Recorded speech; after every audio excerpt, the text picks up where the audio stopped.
Everyone, रेखास kitchen में आप सभी का स्वागत है। आज की मेरी जो रेसिपी है वो है गुजराती मोहन थाल।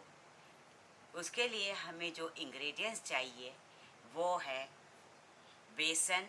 लड्डू का जो बेसन आता है वो मैंने लिया है, थोड़ा दरदरा आता है, वही हमें लेना है। फिर क्लैरिफाई बटर यानी घी, मावा, शुगर, मिल्क, इलायची पाउडर, केसर, एक चिरौंजी यानी चारोली और केसर, पिस्ता, बादाम की कतरन हमें चाहिए। मोहन थाल बनाने के लिए फर्स्ट हमें जो बेसन का लड्डू का बेसन है उसे हमने पहले धाबा देना है। तो उसके लिए मैं एक ट्रे में ये सारा जो बेसन है वो डाल दूंगी। अब उसमें थोड़ा थोड़ा करके ये जो मिल्क है और घी है वो मैं डालूंगी।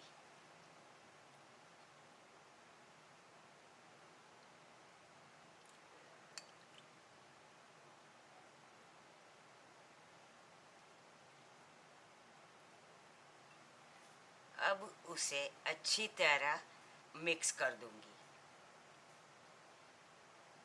मोहन थाल में हमें धाबा अच्छी तरह लगाना है। हमें पहले से सारा कुछ मिल्क और घी नहीं डालना, थोड़ा थोड़ा करके डालना है।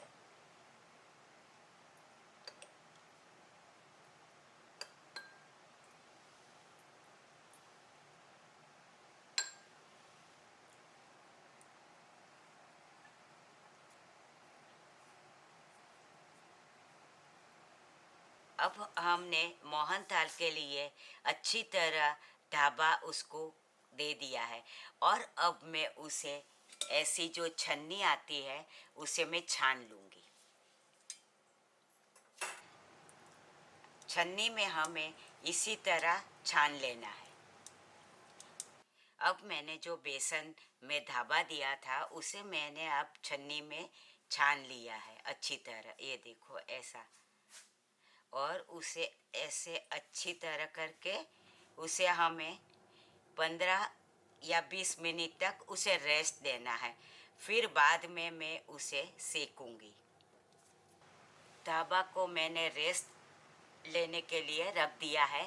तो अब ये जो शक्कर है तो उसमें मैं थोड़ा सा पानी डाल के उसे साइड में रख दूँगी।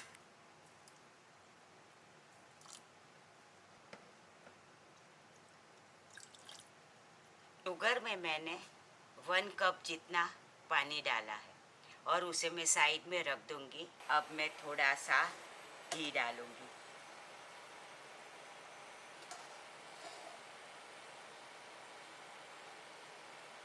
ये जो मिक्सचर है वो मैंने 15 मिनट के लिए रेस्ट देने रखा था।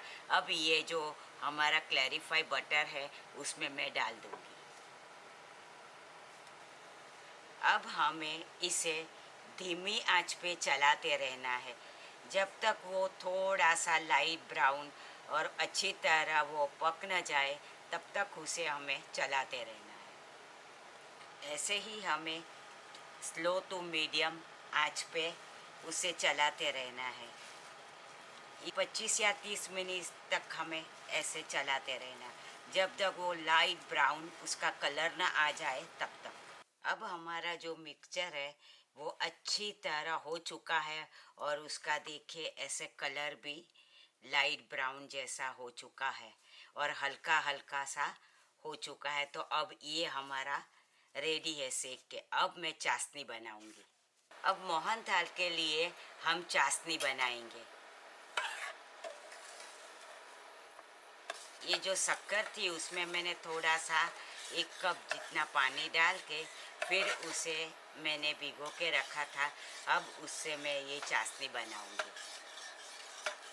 चाशनी हमें 1.5 तार की बनानी है।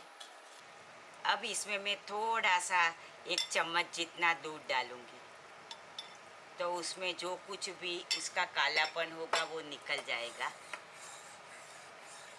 फिर उसके बाद हमें चेक करना है, होने के बाद 1.5 तार की हमें चाशनी करनी है। ऐसा शुगर में जो कालापन होगा ना वो निकल जाएगा। अब हमारी जो चाशनी है वो हो गई है। मैंने 1.5 तार की चाशनी बनाई है और अब उसमें मैं ये जो सेफ्रॉन है वो डालूंगी।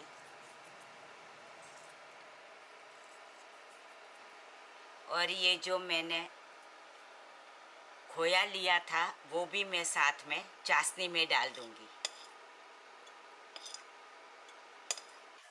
अभी अच्छी तरह हमें मिक्स कर लेना है खोया और ये सारा कुछ चाशनी में। फिर जो मैंने मिक्सर बनाया था उसमें मैं ये चाशनी डाल दूंगी। यहाँ मैंने सेफ्रॉन डाली है, मगर आपको कलर पसंद है तो आप थोड़ा सा उसमें कलर भी डाल सकते हैं। अब ये चाशनी है वो मैंने जो मिक्सर बनाया था उसमें मैं ये डाल दूंगी। अब मैं उसे अच्छी तरह मिक्स कर लूँगी। अब मैंने अच्छी तरह सारा कुछ मिक्स कर दिया है, तो अब उसमें मैं थोड़ा सा इलायची पाउडर डालूँगी। मैंने जो स्टील की एक प्लेट है उसे मैंने घी से ग्रीस कर दी है, तो उसमें ये जो बैटर है वो सारा मैं डाल दूँगी। अब हमने जो स्टील की डिश है उसमें इवनली स्प्रेड कर दिया है, तो अब उसके ऊपर मैं थोड़ा सा इलायची पाउडर डालूँगी।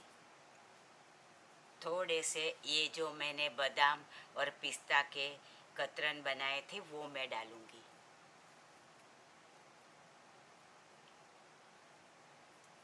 और थोड़ी सी ये जो चारोली ली थी वो भी मैं डालूँगी। अब मैंने ये जो मोहन थाल है उसके ऊपर सारा गार्निशिंग कर दिया है और उसे 3-4 घंटे के लिए ठंडा होने दूंगी। ये जो मोहन थाल है वो मैंने 5-6 आवर के लिए सेट होने के लिए रख दिया था, तो अब वो रेडी है और अब सर्व करने के लिए भी रेडी है। अगर आपको मेरी ये रेसिपी पसंद आए तो लाइक, शेयर और सब्सक्राइब करना ना भूलें। और सभी व्यूवर्स को मेरी ओर से हैप्पी दिवाली की शुभकामनाएं।